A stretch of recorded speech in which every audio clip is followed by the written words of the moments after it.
What's up, everybody? Welcome back to the Halving Report podcast. I am Brad Mines, your host. The price of Bitcoin is 64,000 US dollars, and we've just experienced the fourth Bitcoin halving this year, earlier in the year. And today we're welcoming Bitcoin Ronnie to the show. Bitcoin Ronnie and I met when I was in El Salvador last December. We had our first interview at his compound there in El Salvador, El Zonte Bitcoin Beach. Really exciting stuff. I'm going to start things off by holding Ronnie's feet to the fire, and we're going to ask you about your bull prediction you made of $8 million of Bitcoin this cycle. We're now in August 24th, and the price of Bitcoin is 64,000 US dollars. How are you feeling about this prediction, and do you still see it as something realistic? I knew you were going to ask me this question. I didn't think you'd ask it right off the top. So, honestly, yeah, I think about that quite often, actually, because that was a super bold prediction. But I'm feeling good. Not necessarily about the number that I threw out there. I don't think that stands to this point. But I am feeling good about Bitcoin. I mean, you just announced the price. We're sitting at 64,000. Today is August the 24th. We've had a couple of big, sell the news events. Germany sold a bunch of Bitcoin. The US is selling a bunch of Bitcoin, was selling a bunch of Bitcoin. And these were things that brought the price down. I mean, if I remember correctly, there were a couple of days or not even a couple of days, there were a couple of minutes where you could have bought Bitcoin just under $50,000 just a couple of weeks ago. And then here we are, a couple of weeks later, I don't even think more than 2 weeks later, and we're right back up to 64,000. It almost seems like Bitcoin is just like sleep right now, right? And Bitcoin, the bull run hasn't really necessarily started. If we're looking at historical charts, the price of Bitcoin does tend to be on an upwards trajectory towards 6 to 12 months after the halving. So we're right around there. The fact that we're sitting at 64,000 is, to me, is a pretty good sign. I'd love to see it. I've been, the first time I think I was in Bitcoin or bought my first couple of sats was back in 2017. So we're looking at 2017, 2018, and it almost seemed like Bitcoin was asleep for a good couple of years, 2018 up until 2019, where we saw that massive bull run from, 4,000, 5,000, all the way up to what it got basically up to like 60,000 in 2020, right? So I wouldn't necessarily say 8 million, but I think closer to 200,000 might be something that I'd be more comfortable saying right now is where we could end up. And, I'm feeling really good about it right now. That's great to hear. Yeah, that's a good prediction. I think a lot of people will be happy with hitting that mark. We're obviously going to see corrections in the market along the way. And you're right about the halving, 6 to 12 months. I think I saw a chart about 8 months in previous that it's hit all-time new highs. We're seeing something a little bit differently this by when we saw the all-time high before the halving, which is interesting. Who knows what we're in for?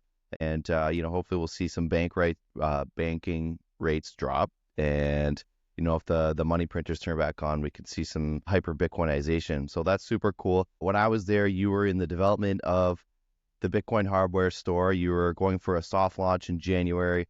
We're now in August. I've seen some pictures online. You guys are on Google, and obviously it's developed a lot since then. Maybe you just talk about your journey and how it's come about and how things are right now.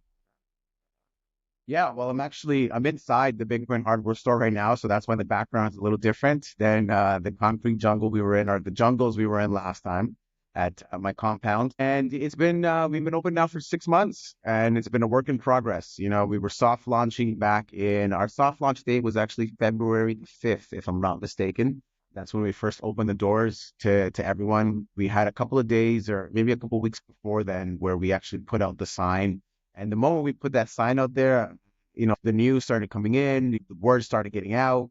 People were messaging me, like not just messaging me, but like, who is this? Who does this belong to? Like, what is this? So we got a lot of good feedback.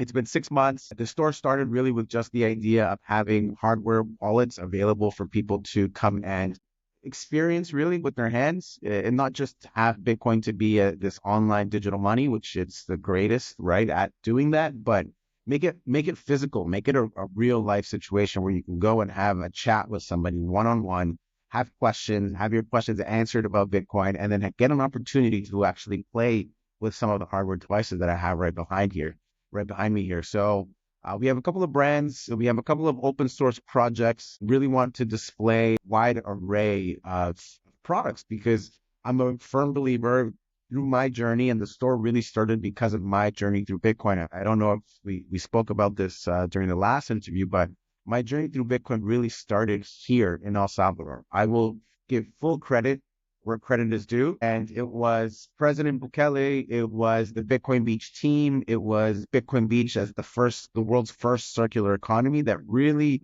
made me just fully give 100% commitment to Bitcoin and 100% commit to and believe into what Bitcoin is. So if it hadn't been for me coming to El Salvador, if it hadn't been for the president's decision to make Bitcoin legal tender, I don't know where I'd be at the moment. But learning about Bitcoin, being here, having the opportunity to meet people from, my first Bitcoin, my first Bitcoin team, I would also say played a big role. My first Bitcoin diploma into me understanding what Bitcoin was and getting my conviction to be super high. And it was an opportunity to not just give back to the community, but to work on myself. A lot of, I've heard a lot of people say that the best way to learn is to teach. And 100%, I agree with that in terms of my way of learning. That's what the store is all about. The idea of the store was, all right, I'm going to get a place together where I can find everything I need during my Bitcoin journey, because here in El Salvador, it was a little difficult. I imagine in Canada, the US, where some of these brands are based out of, like CoinKite being Canadian and Foundation being American, easy access, Blockstream, yeah, easy access to these products. But that wasn't the case here in El Salvador. I didn't have easy access to hardware wallets, to setting up a node, like a Start9 server or an Umbrella Home. That wasn't viable. So I needed to find an alternative. And that's where my entrepreneurship brain, I went to school at Ryerson University. So I guess that's where that came up. And I said, well, maybe here's not so much of a business opportunity, but an opportunity to fill in a gap, to fill a void, to offer a service where I can help people who have questions, because I can't be the only person. It's impossible. Bitcoin is still, it's maybe not in its infancy stage, but still at the early adopter stage. People are still asking so many questions. We've seen so many examples of millions and billions of dollars being lost in exchanges. So I knew that there was an opportunity there. I knew I wanted to be in El Salvador. I knew I wanted to be in the Bitcoin space. I wasn't going to lose this opportunity. I wasn't going to lose this chance. And so the hardware and helping people set up their wallets, explaining to them what the best option for them is. And I'm very, I want people to understand that there is no maybe one best wallet. It really depends on you.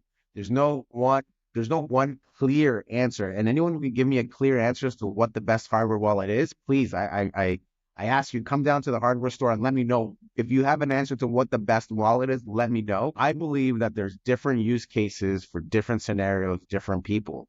And so that's the idea of the hardware store. We have different wallets available here for people. If you're just starting out, and you just have a couple of $100, do you really want to throw in, half of your stack into a wallet? That might not be the right decision for you at this time. But if if you've been in Bitcoin for a little while, the price of Bitcoin continues to go up. If we get to $8 million overnight, then you are going to need, something a little bit more secure that you feel comfortable with. And even just diversifying through wallets, multi-vendor, multi-sig wallets, like that's a real viable solution. So that's the purpose of the store, is to have a place where you can come, learn about all the options that you have, being able to physically play, and I say play, but being physically able to use the wallets, experience them, understand how they work, is something that I wanted to offer. And so it's been 6 months. It's been difficult running a retail store in today's day and age. Is not as easy. I don't know if it was ever easy, but it's not easy now. So we still have our challenges, but I love it. I got to say, I'm really happy to be here. I'm really happy to be offering this service to people. Love it when people come down to El Salvador and telling me that they're here because of Bitcoin, that they're here because, it's now the safest country in the Western Hemisphere, and that they're here because they heard about the Bitcoin hardware store through Twitter. That one still gets to me, honestly, Brad. Yeah, when people tell me that they heard about the Bitcoin hardware store and they came here specifically to learn more about Bitcoin, I didn't think that would happen so quickly, so fast, but it's been great. So I'm really, really excited for what's to come. Got to keep putting in more work. We got a couple of great events coming up in El Salvador soon. We have the Adopting Bitcoin conference coming up in November. The September 7th, the third year anniversary of Bitcoin is coming up in just a couple of weeks. And so I expect more and more people to come as the price, right now price is kind of dead. And yet we're still seeing people come to El Salvador and still seeing people wanting to learn about Bitcoin. So I'm just, with the conviction that I have, I'm super excited to see what happens when Bitcoin actually wakes up from its slumber. And when with the November elections coming up, there's so much in the works right now, and I'm really excited to see what's to come. Yes, and congrats on the launch of your store. It looks awesome, and I'm glad that and I think I told this to you before that like I truly think it's going to be a main attraction there in El Zante. Like people are gonna come and want to see all the different products all in one spot, be able to tinker around, have you show them what's going on, have different educational tools there for them. So I think it's really awesome what you're doing there, Ronnie, and it's great that you've been there and just building. And it's funny that you say that, price is dead right now. We're at 64,000 US. To me, I'm like, that ain't bad. But like a lot of people, the sentiment is that Bitcoin's dead right now. Or what I get from no coiners is, oh, is that still happening? Is it still a thing? Right. So clearly we're not in the, clearly price hasn't been going crazy lately. We're in that time. But I am, personally, I'm seeing interest from people in Bitcoin, even Canadians, investors looking to get in there. We're seeing more businesses being interested. We've been adopting some merchants here in Niagara even to accept Bitcoin. We just got the first gas station in Canadian history to accept Bitcoin as payment there in Port Colborne. I've been meaning to get down there in the last couple of weeks to fill up my tank with Bitcoin. Yeah, I So mean, congrats to you, yeah, Brad. I've seen what you're doing over there in Niagara with the tavern as well. I saw that meetup that you held down there. Like, congratulations, man. It's everyone that has to do their work. And it's something, Bitcoin is not just run by one person. We all got to put in our work, and we are true believers in it. You're a perfect example of it. So good job, man. well, thank you, thank you. Yeah, and I feel like wherever I'm going, I'm gonna educate people on what I'm passionate about, which is Bitcoin, and I'm sure you feel the exact same way there, Ronnie. And love what you're doing there. Lots of products to offer people. You were talking about hardware products there. That's comes with personal preference, personal journey, and levels of entropy. A lot of people say this wallet's better, but I think the important message is cold storage. People need to learn about cold storage is. From there, you can kind of pick what product is best for you. I'm not going to say any one wallet's bad unless they are literally bad, but a lot of cold storage options are pretty reputable out there. So awesome what you're doing, man. How's the level of Bitcoin tourism been lately? I obviously seen it in December when I was there, and you get the few Bitcoiners in through a week. But how's it been lately? Is summer a little bit less busy, or what have you seen lately? Yeah, during the summer months here, it's a bit of a switch, right? Here in El Salvador, when it's North American summer, here it's our winter. There's a guy on a massive motorcycle just there go by, so I'm sorry if you heard that, but and so it's rainy season right now in El Salvador, and so that typically means during the evenings it rains. So right now it's beautiful, it's sunny, not a couple clouds in the sky, but by 5, 6 o'clock it can be torrential downpour because we're on the beach, the mountains, really the volcanoes. You've been to El Salvador, you know what it's like. We have the beach, and then immediately it's all volcanoes, right? So it goes up from here. And the volcanoes and the mountains typically end up holding all that water during the entire day. If you're living in San Salvador, more likely that you're going to be running across rain during the day, sometime in the afternoon, but in the mornings, you're typically fine. So during this time of the year, it's kind of like, all right, you wake up super early because you got to make the best and you got to make the most out of your day. So the tourism, it slowed down a lot during the season. I remember you were here, I think it was January, right? So January, December. February is almost the peak of tourism here in the country, not just Bitcoin related, but just in general. And so when you were here, bumping, beaches were packed. Right now, it's great though. It's a bit of a reset. You get some time to work on some of the things that maybe you've been putting aside, focus a little bit on the coming year. It actually works out really, really well. So the tourism, especially the Bitcoin tourism, honestly, it has been on a downward trend because of the season. But when you look at just like when you look at the Bitcoin chart, when you actually zoom out, the tourism just continues to go up. The people coming to El Salvador continues to go up. The amount of Bitcoiners coming over here and doing their reconnaissance mission, kind of taking a look at what the country has to offer, that continues to go up. So I I'll be able to give you a better answer, honestly, once November, December, January roll through to see what the impact really has been. But I do believe from what I'm seeing, from what I've seen, I mean, the Bitcoin Farmers Market is another event. I don't know if you were able to attend the Farmers Market while you were down here, but the Farmers Market continues to bring people down to El Zonte. The Bitcoin Farmers Market is an amazing event for people to come down here to Bitcoin Beach, experience, the Bitcoin circular economy, get to understand, get to know the people who are working in the space, obviously get great products, grass-fed beef, vegetables, coffee, teas, drinks, fruits, everything. And so you get a lot of like-minded people, and it's just stunning. So tomorrow, actually, Sunday, is another Bitcoin farmers market. It's my favorite time of the week. It's my favorite time of the month. We have them twice a month, every second Sunday.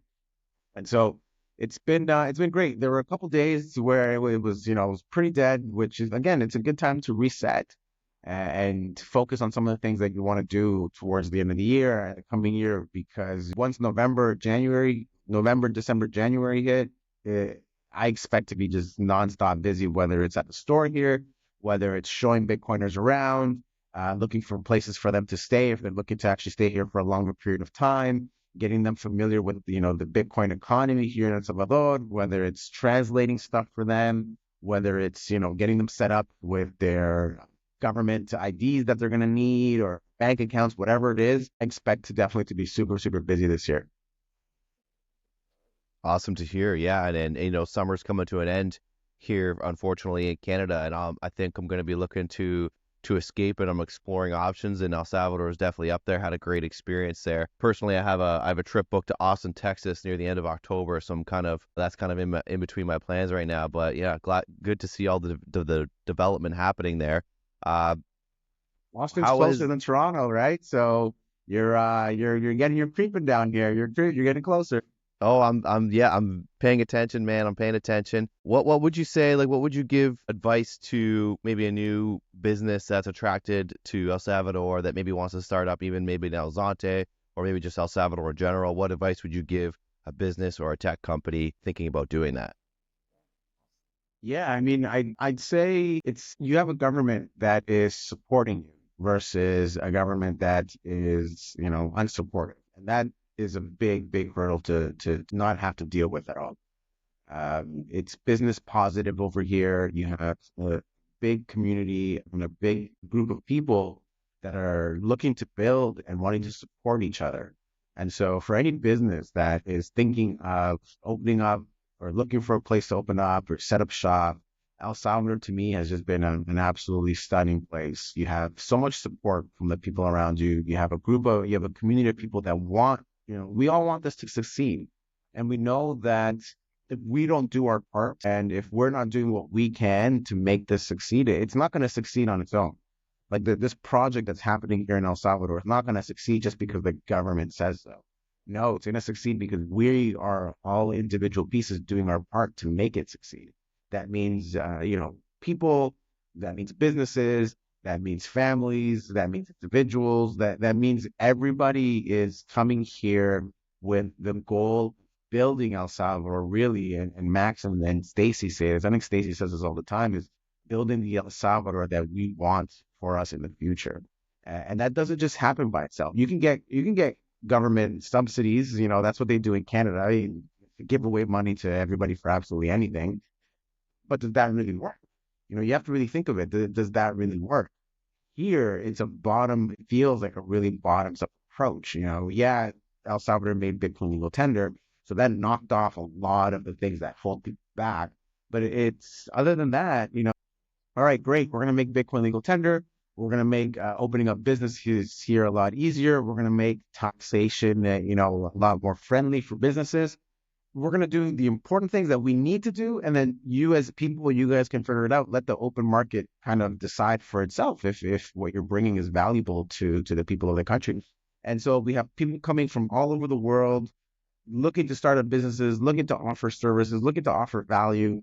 And I think if you have something to offer, this is the place to do it. This is the place to, it's like, it almost seems like El Salvador right now, and to put it into like an analogy, is that young kid coming into like a new school or a new team. He's the up and comer. Everybody's looking towards them, and it's like, good hair, good teeth, just like a nicely built person. That's what El Salvador feels like, right? We are we're in the news, at least in some news. We're in the news in positive lights, unless you're listening to like, fake CNN or fake MSNBC. Forget those things. And if you're really following along, like if you've been here, you understand what it's like. You understand the vibe here.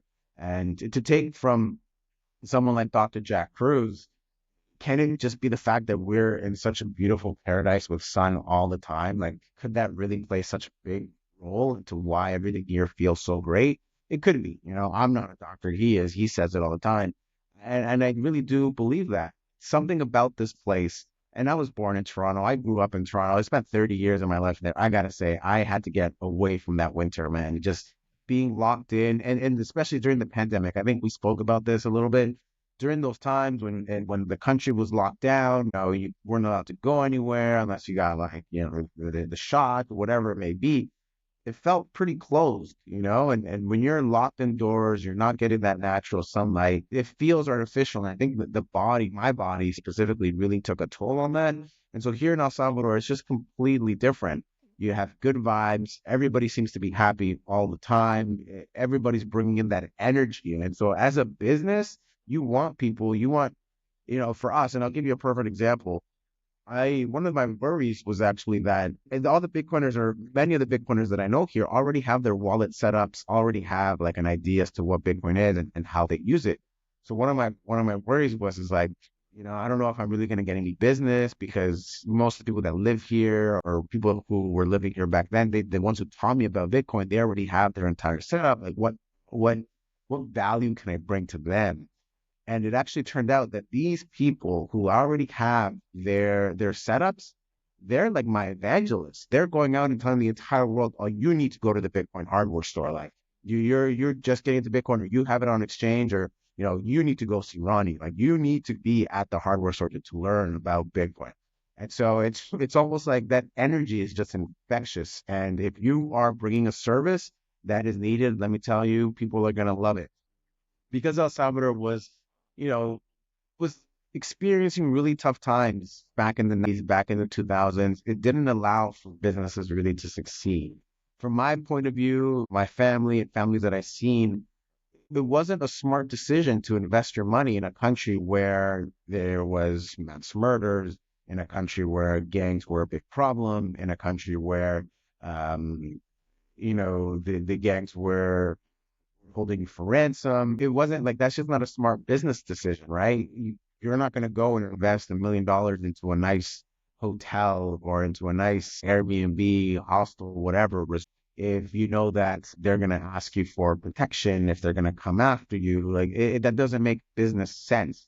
And so when you get here, you almost see that El Salvador is still so raw, because we're really recovering from those times. We're recovering from a time of unstableness.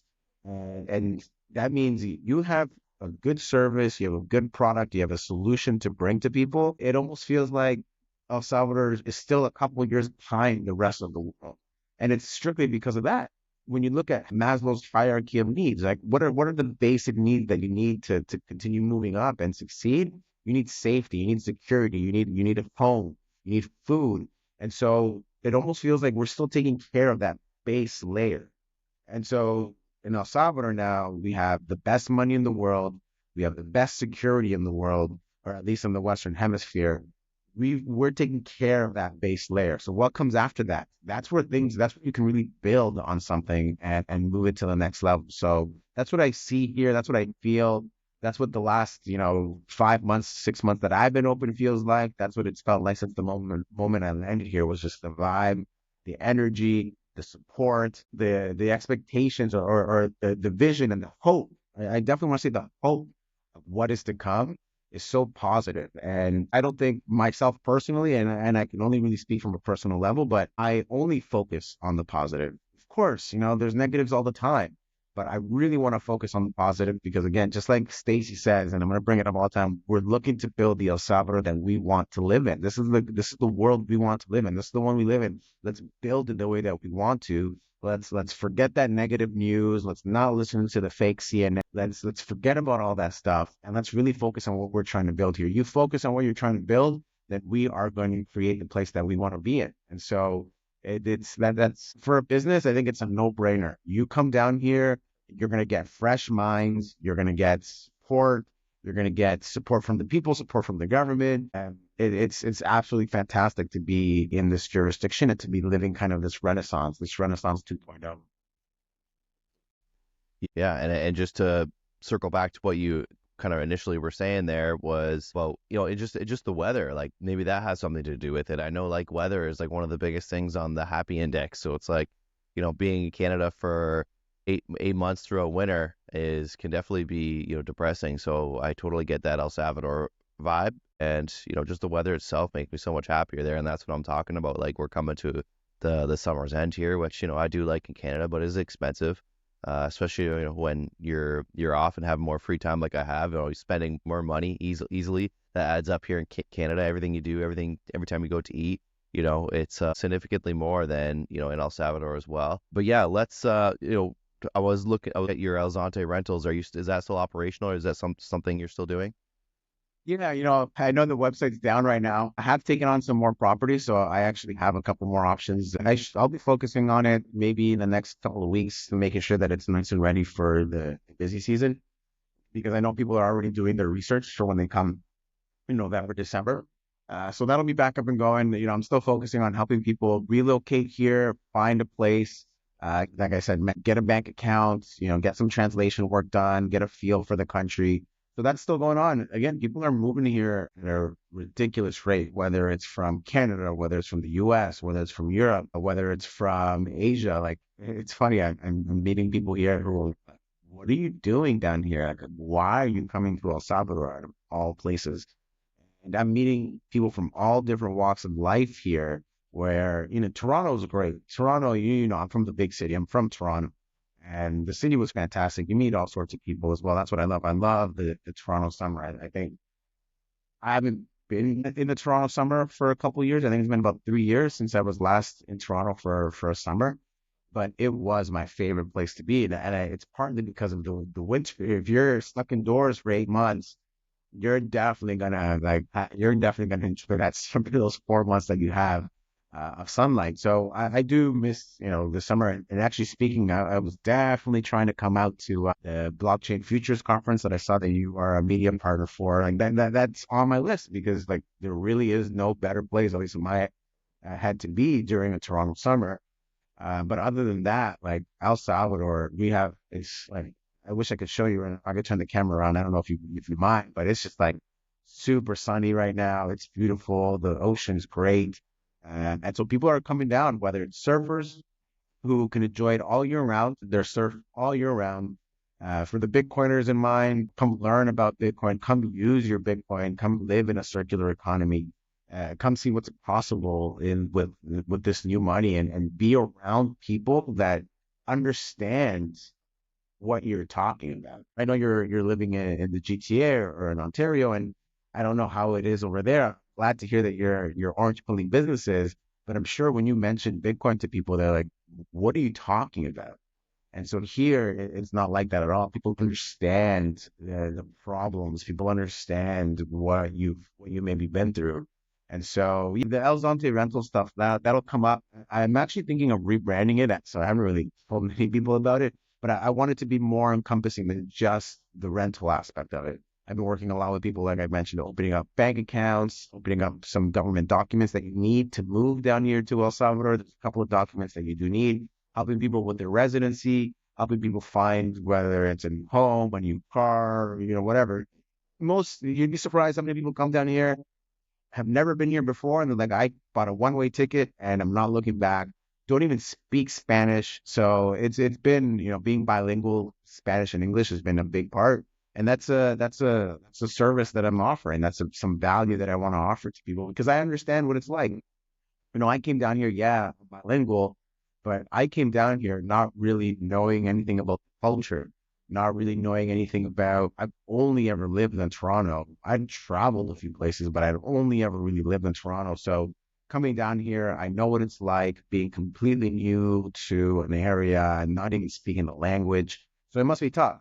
And since I got here, all I've been doing is kind of exploring, putting myself out there. Again, I'm 36, I'm a single guy, so I'm kind of just do whatever I want, and I have nothing stopping me. But that's allowed me to go out and explore the country. That's allowed me to go out and do what I love, which is, take pictures of places, see new places, go hang out on the beach, meet people, really make myself known.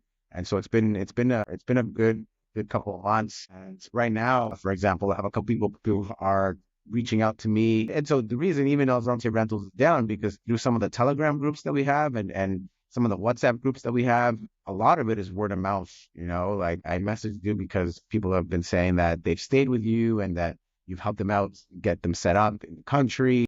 It's kind of just like, oh man, I definitely should be taking care of that because it's a way to advertise yourself.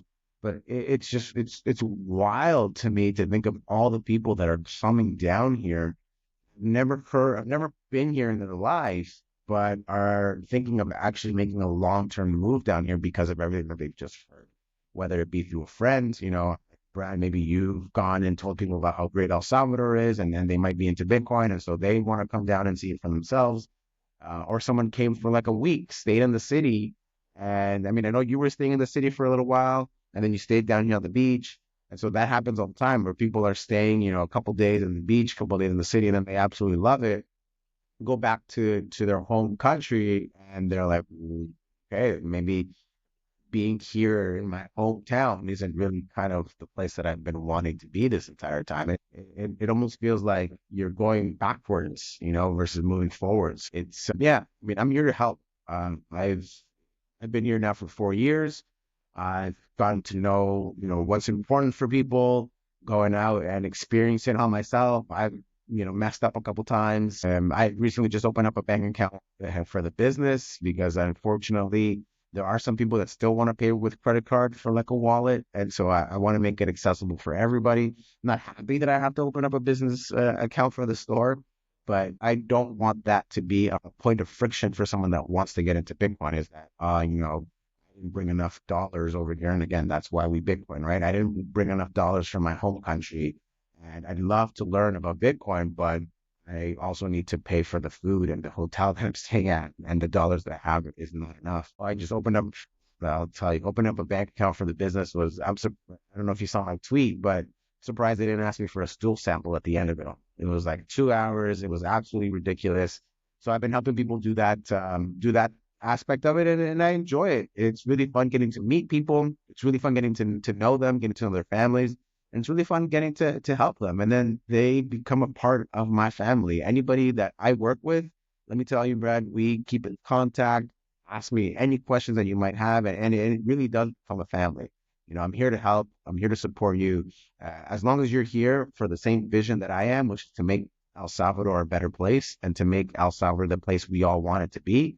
If you're here for that, like reach out to me and I'll help you figure out whatever it is that you need to figure out while you're down. Yeah, definitely. And when, we'll blast that out, Bitcoin Ronnie, he's the guy to see. I learned that quickly that when I was in El Salvador, that, you were a good point of a very central point of contact down there. So definitely going to recommend people to go to the Bitcoin hardware store and to go to El Salvador in general. And I do. I tell them how great it was when I was down there. But yeah, no, I'm not. I know you said you were recording on a laptop. Would it be too inconvenient to give us a 360 of the shop?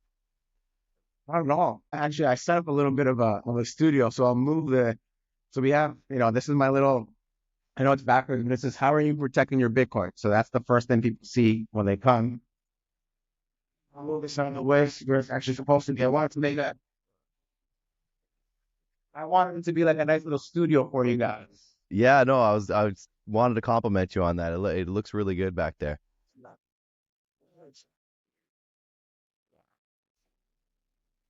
So check it out here. So I'll start when you walk in through the door.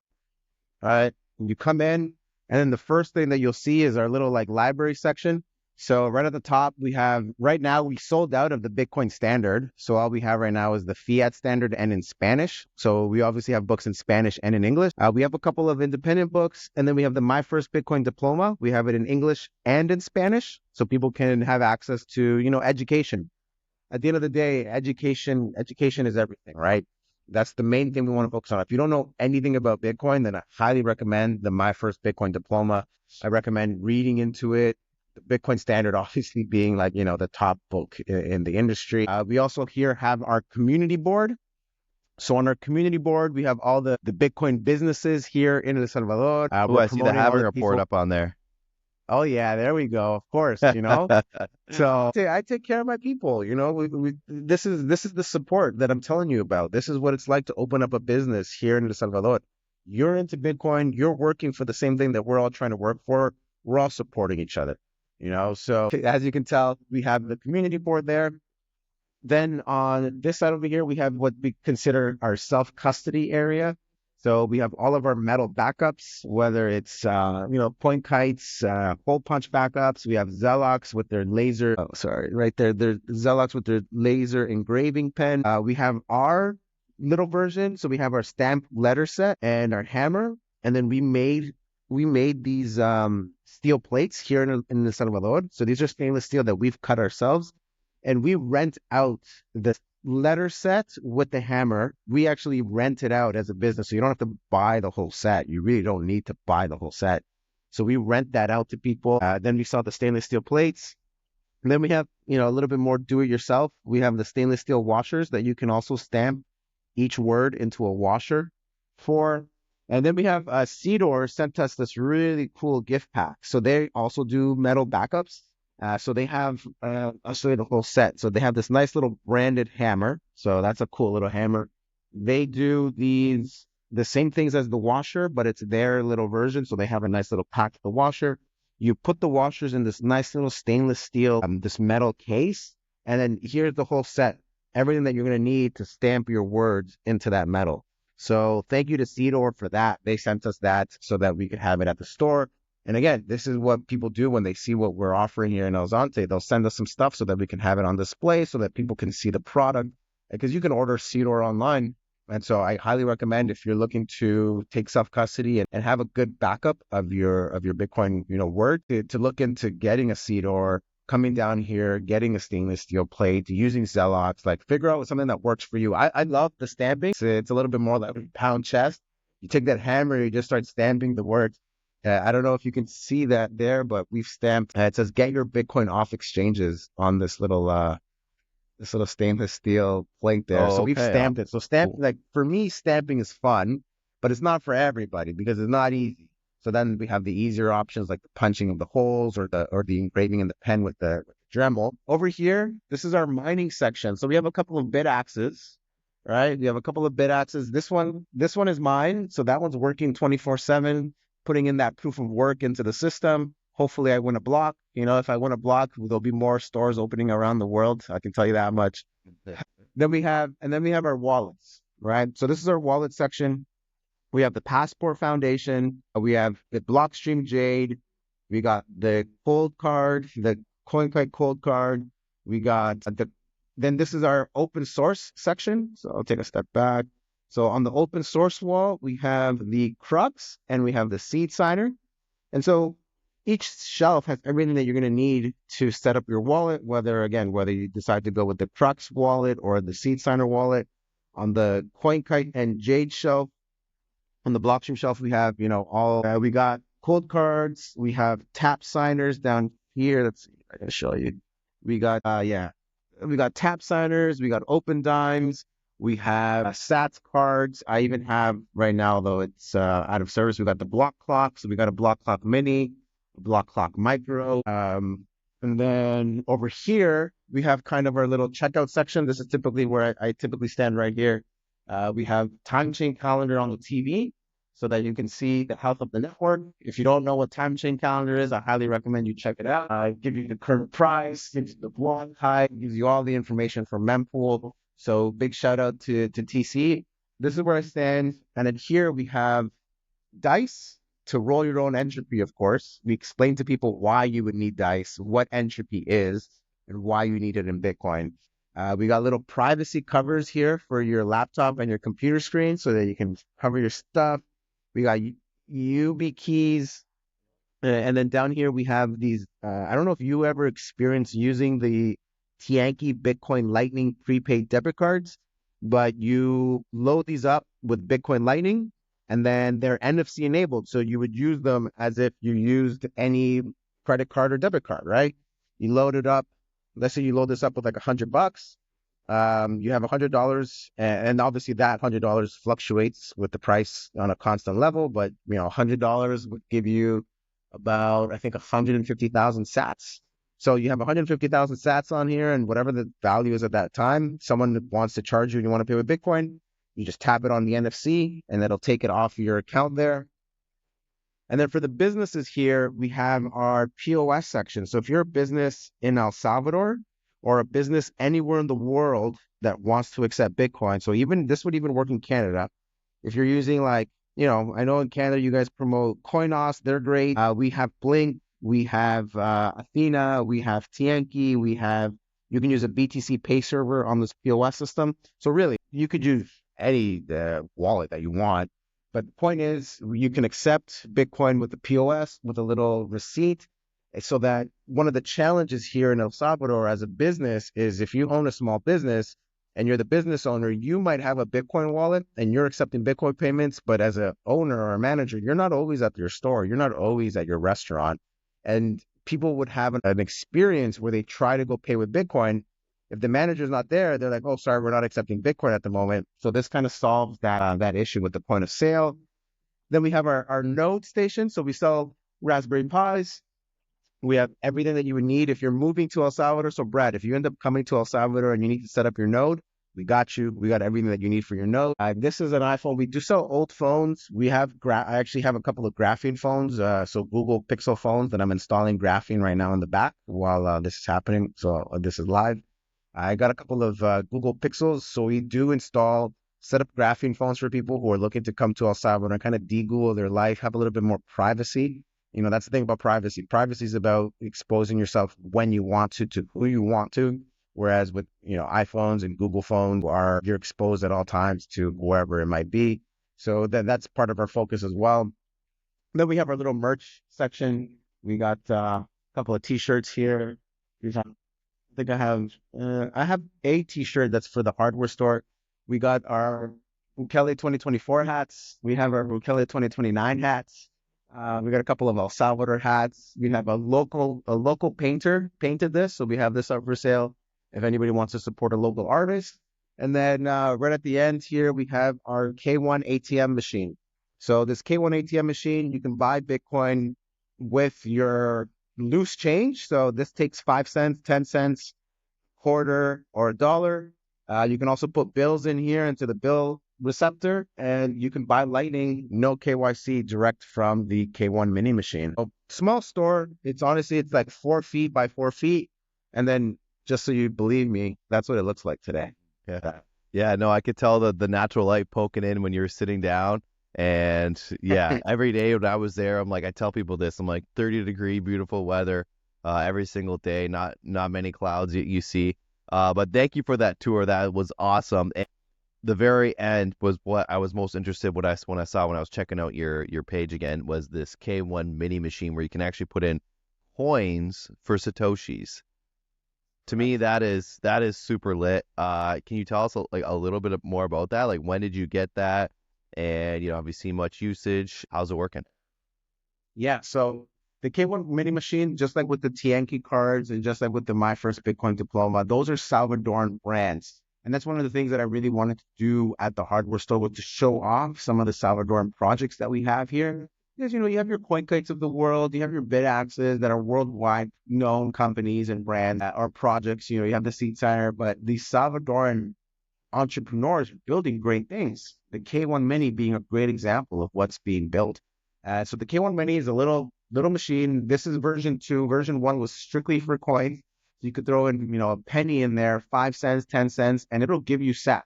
So whatever the sat price is for $1. So right now, The current SAT price for a dollar is 15. For $1, you get 1,557 sats right now. So if I were to put a dollar, I'd get 1,557 sats. So if I were to put 10 cents, I'd get 155 sats. And if I were to put a Hmm. penny, I'd get 15 sats, maybe 16 if it rounds. That's US dollars, right? Right. So it allows you to start saving as little as you want. And as a traveler, as a foreigner, especially if you're going back to your country and they don't use US dollars, you're not going to want to take all this loose change with you because it's no one's going to accept it. You're going to Europe, you're going uh, to South America, even if you're going to Canada. If you go to Canada and you give somebody a US quarter, that US quarter is to them worth the same as the Canadian quarter. We Yeah. know that that's not true, right? Like you're losing on that end. So you put in your US dollars there, and it feeds you Lightning instantly, and it's no KYC. We don't ask you anything about it. And so that's what K1 does. This is a version 2, except bills. So if you wanted to come in here and you have 20s and you have 10s, fives, you have $1 bills, you put those dollar bills in there and it'll give you the exact equivalent back to your own Lightning wallet. And you can buy this K1 machine and put it anywhere in the world. So that's really the cool thing about it too. You can order one for yourself, Brad. You can put one at the tavern there in your hometown, and they'll accept. They'll be able to sell Bitcoin to anybody at any time. You connect your own wallet to it, so you do need to, you buy out the machine outright. You connect your wallet to it, and then people are putting you dollars. You can put whatever fee rate you want on it. We are we're an educational store, and this is an educational tool for us. We did have it at one point. We did have it at 0% commission, and it was great getting to show people. But what ended up happening was people would come, the ones who know would come in like, you're charging 0%, and they would like clean us out. And we can't really do anything. I could be like, don't do that, please. You're cleaning us out. But so instead we raised it to 1%, and then we realized that was still happening. So now we're sitting at 2%. We're trying to be fair. We're letting the market kind of dictate what our commission structure should be. But you can put whatever commission structure you want on it. You want to charge 1%, you want to charge 5%, you want to charge 20%. You can do whatever you want. It's your machine. And then, yeah, it's honestly, it's a great machine. We do get a lot of uses from it. People love using this machine. Whether you're a foreigner, whether you're a Salvadoran, you come in here, put in your loose change. I know there's a business. I saw this on Shark Tank a few years back, where any change that you would get using like a debit card, if something costs you $7.47, they would round up your purchase to $8 and take the 53 cents and put it into a savings account for you. So this is a little bit more manual, but kind of you can use the same strategy where, you're spending a couple dollars and you get 50 cents back on every purchase you're making. And instead of using those 50 cents to buy some junk, put it into Bitcoin, save in Bitcoin, even if it's just a couple cents at a time. Ultimately, that's going to continue to grow. We all know that the ninth wonder of the world is compounding interest. As Bitcoin continues to rise, you put in some change. Next thing you know, you have enough Bitcoin to, buy yourself something really nice. So we do get a lot of people. The guys from K1, they're fantastic. They help us with the support. Anything goes wrong with the machine, they'll give you a hand. We've had no issues with it so far. And I was going to say that, well, no, just support K1. We love the Yeah. product. We love showing it off to people. The one thing I was going to say is, so far we are the number one K1 mini machine that's accepted the most and given the most amount of sats back to the world. So we're pretty excited about that. They're all over the world. They sold a couple machines. They're doing really, really well. Salvadoran brand, so we obviously promote them a lot. But I'm glad to know that our machine is the one that's used the most and has given most people their sats back. And that's something that I really take pride in. I promote Bull Bitcoin. I'm part of the Bull Bitcoin mission. And I'm always proud knowing that I've helped so many people accumulate sats. And the K1 Mini is another way that we've been able to do that. Yeah, no, I'm super interested in this machine here. Be able to convert coins, and like you made a really good point about like when you leave a country or whatever, and converting your change. So obviously, it only takes American change, Right or no? now, that I know of, yes, but I'm Gotcha. almost certain that you can program it to take other currencies. I Okay. will, if you'd like, I can reach out to the development team and ask them Mm, if they'll take. Like, if you're thinking of taking one to Canada, yeah, no problem. I'll shoot them a message and ask them if they can take any other currency. I want to Yeah. say yes. I want to say it'll take any Mhm. currency. Okay. Yeah, that would be cool. I'm checking out the website as you were chatting there, and yeah, I'm super interested. I might throw them a contact us. I might throw an inquiry there. But if you have some deeper connections, I'd love to know about more about this machine. And I've thought about that. Like I always see those coin stars out in Zares here and whatnot. I'm always thinking like, we need machines because we're talking like a lot of people are small savers. Like they're not, you know, they don't want to put in $1,000 or even $50. They just want to convert loose change. Boom, boom, boom, boom, boom. Like people don't want to have to carry that around. I'm very interested in the machine. So if you have any connections or yeah, and more I'll give you my information, coupon code. yeah. I'll give you my coupon Okay. code for sure. 'Cause we again, that's how we work along with them. We have it here at the store. We bought this machine outright, and then I'll send you my coupon code. But it's funny that you said the Coinstar because obviously, me being from Toronto, I know exactly what that is, and I was one of those. Man, I used to have like this massive jar just full of like pennies and loose change. Fill up that jar, guess what? Boom, go straight to the Coinstar, get some money, and that would buy my groceries for like, a couple of days or whatever, a couple of weeks, before Mhm. inflation, maybe even longer. But yeah, it's something very similar with this, right? You collect all your Mhm. change and you come in and you buy some sats and then you start saving. You start saving in the greatest money. So it's Mhm. yeah, it's a great device and it takes, like you said, it takes away that fear of like, oh, I need to invest like 100,000 or 10,000 or $1,000. Like, no, you can start with as little as like a couple of cents, really, if you want, just to get your foot in the door. And that intrigues people. And that's really how you get, worldwide adoption is by making it accessible to everyone. You don't Mhm. need a bank account. Again, mentioning the guys from Coinos, I know they're from Canada. You set up your Lightning wallet, boom, you're good to go. Bull Bitcoin, I believe, also has a Lightning wallet. They're not going to ask you any questions. You set up your wallet. When people come here who are Salvadoran or coming here for the first time, I recommend Aqua Wallet. I recommend Blink Wallet down here. It takes maybe 10 seconds for the app to download, another 5 seconds for you to open the app. By the 30th second, you have your first sats. It's literally that easy. So thanks to K1 Mini for making such a great machine for sure. Definitely, man. Yeah, I can't wait to get more info about that. I'm gonna ask you about I want to ask you about Berlin because before I came to El Salvador, like I was coming for Bitcoin Beach and to check that out. When I got there, everyone's like, you got to go to Berlin. You got to go to Berlin. There's even more merchants that take Bitcoin. Have you been to Berlin lately? And what's unique about Berlin? Yeah, I was there not as lately as I'd like. It's probably been a couple months since I was last there, maybe like 3 months ago. But it's beautiful. It's far from where I'm at. It's far from the city. It's a little bit, it's on the east coast of the country. It's a mountain town, 3 hours from the capital, kind of like 2 hours from the capital, kind of 3 hours from here. But like you said, they have over 130 merchants accepting Bitcoin. It's a small town. I don't want to misquote myself, but I think it's about 25,000 people in town. So a lot bigger than Bitcoin Beach. You've been down here.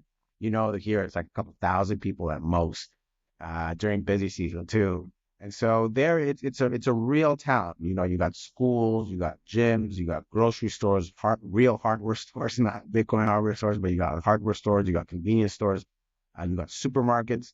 So that's a real town. And in this real town, you had a couple people that went up there and started this initiative of let's get people living on a Bitcoin standard. So now they have about 130 merchants. They have over 130 merchants that are accepting Bitcoin. If you want to live on a Bitcoin standard and maybe you're not a beach person, maybe you like a little bit of a colder weather, Berlin is an absolute must go. It's an absolute must go to while you're here. Give yourself a couple of days to go out there. And then if you don't like the beach and you want a little bit colder weather, a little bit more chill, then Bitcoin Berlin is a great place to be at for sure. Did you not go on your last trip? No, I didn't make it there. We did Santa Ana volcano right at the end of the trip there. I remember my last day there. I recorded with you. Like I took a while to like get things going. I was just enjoying myself when I was there. So like did the volcano the last day. We did like 3 interviews the last day and just kind of pushed everything, Remember, I squeezed everything remember. together. It was quite the day. But yeah, I did. And Berlin, like you said, is a little bit further away. So I was only there for 8 days, man. So when I come back there, definitely going to be a top priority to get to Berlin and check that out, and maybe even stay there for a little bit, right? To really take it in. It's definitely something high on my Community list there. Yeah. the community out there is fantastic, right? Mhm. They have the new Bitcoin Education Center, which is out there. Again, they're orange pilling people, they're orange pilling the community. They have a center that you can go to and learn about Bitcoin. They do a couple of things. They have a couple of offerings there. They host meetups. So they're really trying to do their own little community, which is fantastic. This is what we need all over the world, right? Similar to Mhm. what you're trying to do out there in Ontario. Like we need this. It's great that they were able to do this in Berlin. It's a quiet town, and just like the rest of El Salvador, which I mentioned to you earlier, one of those places that people kind of forgot about. Why? Because it was a dangerous place to be. There was no money inflow going into these places to create kind of like this bubbling town. So when you get there, you still kind of see it. It's very old school. You can tell that there hasn't been a lot of money put into it. It's almost like a forgotten town. And the Bitcoin Berlin team is doing a great job of making sure that it doesn't get forgotten, and a great opportunity to really like, try something different, try something new. And so I'm so happy that they're doing that out there. It's another great addition to El Salvador, a great addition to what we have going down here at Bitcoin Beach. A great addition to San Salvador. We have my first Bitcoin and a really large Bitcoin community. It's just San Salvador is a large city, and the largest city in the country, so it's not as kind of congested in terms of like Bitcoin, but there's a lot of Bitcoiners in San Salvador for sure. You're not just going to run into them on an everyday basis like you would here or like you would in Berlin. So Berlin is a great addition to that. So now we have three solid places where a Bitcoiner could go out and live and completely live on a Bitcoin standard if that's what they wanted to, with an equal opportunity to continue orange pilling people. Like I continue to orange pill people down here. Berlin continues to grow. I wouldn't be surprised if by the time you get here, they're close to like the whole entire town's been orange pilled and accepts Bitcoin by the time you get here. And then San Salvador continues to grow, and I continue to orange pill people in San Salvador. I go to San Salvador minimum like once, twice a week. And when I go out there, it's the same thing every time. Every merchant you go to, you ask them, do you accept Bitcoin? Oh, you don't? Thank you. I was going to buy something, but unfortunately, you don't accept Bitcoin. You sure you don't accept Bitcoin? Because I know some of them have wallets. They just want to say no because it's easier to say no. So I'm like, you sure? All right, cool, cool. Well, I'll try again. And then sometimes I do. Sometimes I go back and I'm like, do you accept Bitcoin this time? And that's how we orange pill people. So Berlin has been a great addition. I highly recommend it to anybody that's down there, that's coming down to El Salvador, to go check it out. Go check out my friends Charlie, the natural investor, Nikki and James. They're doing great things up there. So there are people who will take you around, show you a bit of Berlin, and show you something different about El Salvador. Very cool, man. I was gonna ask you, like, being there, you said it's been a couple years since you've been back for the Toronto summer. I like to keep everything super positive as well. But one thing I was thinking about, if I was, in a place like El Salvador for a long period of time, would you ever miss things like that you can't get from the big city? Like, for instance, like big concerts or big events like that. I know, you want to go to San Salvador, they have some events, but I don't think you're getting like, you're not going to any big name shows or anything like that that you have that's, more popular in maybe America, Canada. Do you ever get that feeling, or how do you how do you cope with that? There was a time where I would get that feeling. San Salvador, though, I'll tell you this. One of the things, San Salvador is not that big of a city. It's the biggest city we have here, but I think there's about 2 to 3 million people in San Salvador. So, that's about the size of Toronto. Hmm. Hmm. Um, and it's much smaller in terms of geography than Toronto.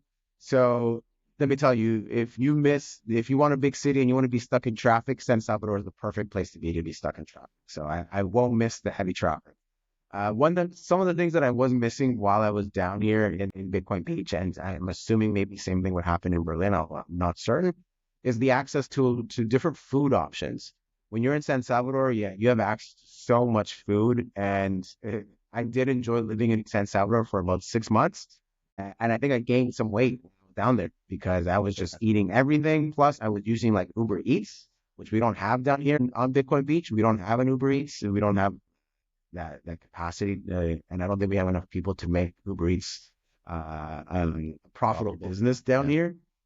But San Salvador, I gained some weight while I was down there. I was eating all sorts of food, having all. I was just in San Salvador. We have a chess club. A friend of mine runs chess club here. So I was down there on Thursday, and we had a great time. We went out to a couple bars, like chess club. Also have a couple drinks here and there.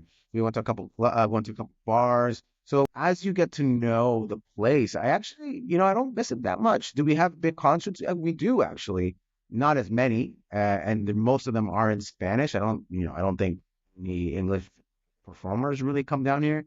But Bad Bunny was one of the biggest artists in the world, I think 2022, 2021. And he was down here in 2022. Carol G, like Colombian, I know she's a huge artist. She was just down here. Ricky Martin's coming down here, I think September. You still get events. So, I'm actually plan on going to the movies today. So these are things that you start to kind of, all right, I do miss being in the city a little bit. So like, what was I doing when I was in Toronto? Well, I was going to this, I was going to that, I was going out and having dinner at these places. And now that El Salvador is safer, more businesses are coming. Like there's this great restaurant, and these are guys that I would definitely suggest reach out to them, get them on the podcast. Azteca, it's a Mexican cuisine restaurant. It's owned by two Salvadoran brothers who live in LA, who left. I think they were born in LA, if I'm not mistaken, but are Salvadoran heritage, and their restaurant is absolutely phenomenal. And so that was the one thing that I'd say I missed from Toronto was actually the access to food. Because Toronto, if there's one thing Toronto was good for, is the variety of food. You got food from all over the world, right? Chinese food, Indian food, Korean food. You have all these you have Chinatown, you have Little Italy, you have all these places. So that was the one thing that I missed about Toronto. I was just too close-minded, really, to go out to these places in San Salvador. Now, 4 years later, I'm realizing, you know what? I found a good Indian spot in San Salvador. So that made me super happy. I love Indian food. Found a really good couple of Chinese spots. Found some couple of really good sushi spots. So it takes a while to maybe find these places that you really enjoy, but they're there. It's just not as easy to find, maybe like it is in Toronto, where we have. And actually, the problem is, Brad, it's not that they're not there. It's that nobody really uses social media like they do in Canada. Everybody's on Instagram. Everybody's on Facebook. Well, maybe not Facebook. Here it's more Facebook. Everyone's on Instagram. Everyone's on TikTok. Everyone's using social media to promote their business. Here, some of the businesses still don't do that. Yesterday, I went to San Salvador just to go buy a special Salvadoran cuisine. They do no social media whatsoever. It's literally a hole in the wall. Like it's a place that you would be like, I don't think I want to go there, but their food is phenomenal. I had a pupusas. I had black corn pupusas. So I know you had pupusas, but black corn pupusas is next level. It's just it's natural black corn, so it's great for you, right? Because it's natural. I had chicharron, obviously absolutely fantastic. I love chicharron. And then I had pig's feet, which is a Salvador delicacy down. And I go there for the pig's feet all the time. It is phenomenal. I literally went there just for that yesterday. So it takes some time to figure out kind of, what you want to get yourself involved in, what kind of food you like, and to find the places. But to answer your question, I think I'm missing Toronto less and less. When I was first here, yeah, of course, miss this, miss that, miss going to see these people. But more and more time I spend here, actually, I think the less and less I think about Toronto. Hmm. Well, good for you, man. I can tell you this, like being in Niagara, I'm seeing an influx of Torontonians coming down here, living down here now to get away from, as an option to get away from that busy lifestyle. And the traffic is so horrendous there that I don't even want to get anywhere near that. Anywhere past like, what is it, like Grimsby, Fruitland exit is just chaotic. And I drive stick, so it's like 10 times even worse being stuck in traffic there. So I totally resonate with you there, man.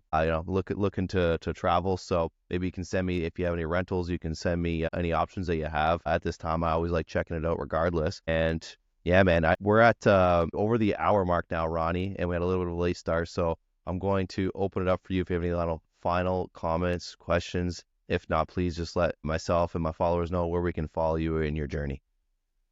Awesome. Thank you. I honestly, it was great talking to you, Brad. It's been a while. I was happy when I got your message that you wanted to do this again. The first thing I thought about again was this $8 million price question, but then also how things have changed here Hmm. since the last time we were. And that continues to happen. El Salvador is growing. El Salvador is a beautiful place. And what I want to tell people, what I want to let people know is, don't believe the negative things you hear on the news. That's a really old school way of thinking. And one of the things that I really tell people is the people that you're finding here in El Salvador are definitely out of the box thinkers. If you come here, and again, Stacy says this too. I think both Max and Stacy say this, and I totally agree with them, is that getting to El Salvador now is like buying Bitcoin in 2009, 2010, 2000. You are you're here, you're an early adopter, you're thinking outside the box, you're not just listening to what you're hearing. And I know there's a lot of bad negative news that gets thrown about El Salvador consistently all the time, whether it's through our president, whether it's how dangerous we used to be. A lot of crap, excuse my language, gets thrown around about El Salvador. I would say don't trust, come down here, verify it for yourself, be an outside thinker. And if you're into freedom, you're into Bitcoin, and you're just an early adopter, El Salvador right now is like getting into Bitcoin in 2010, 2011. It's super early, but it's for builders. It's for people who are wanting to come down here, add some positiveness to the country, build along with the other people, some of the people who support. That's what El Salvador is all about, right? Really is bringing the best of the best. You want to, and I think you can agree, Brad, you want to surround yourself with really great people and the best of the best. El Salvador is that place, right? So if you are thinking about it, I would say don't think too hard. Book a flight, especially during the winter. If you're listening to this and you're in Canada or you're in some part of the USA where it's cold, don't even think. Book yourself a trip down here for a week or two while it's cold over there. Enjoy the beach and see what El Salvador has to offer. Shoot me a message. You can find me on Twitter at Ronnie Avendano. You can find me at the Bitcoin Hardware Store, TBHS_SV. I'll answer myself if you message me through there. I think it might be easier because we're a verified account. The Bitcoin Hardware Store is verified on Twitter. Shoot me a message if you have any questions. I'm here to help. I'm here to make it a little bit easier for you. I have boots on the ground. Come check out the store. If you have any questions about Bitcoin, again, shoot me a message. We help people. We do classes online. We help people one-on-one online. Any questions they might have about Bitcoin, about nodes or setting up a wallet, whatever it may be, hit me up. Any questions you might have, and then come down to the Bitcoin Hardware Store. Come down to El Salvador. Come down to Bitcoin Beach. See what it's all about. Get yourself involved with the community. Meet people who, even though might not even live close to you, but I can almost guarantee you will find great people that you really relate to down here. And so I invite you guys to come. I invite everyone who's listening to this to come down here, see it for yourself and experience it for yourself. You're not going to regret it. Don't trust, verify. Love the message. I really appreciate your time, Ronnie. The shop looks great. You're looking great, and let's Thank you. stay in touch, man. I appreciate you doing Yes, the Halving sir. Report. I appreciate you having me on, man. And again, congrats to you for everything you're doing down there. I know it's not easy. You just told me, you gave me some updates as to what is happening to you. Keep going. Congratulations on what you're doing. Love to see it. And thank you for having me on. Really appreciate it, Brad. Thanks, Ronnie.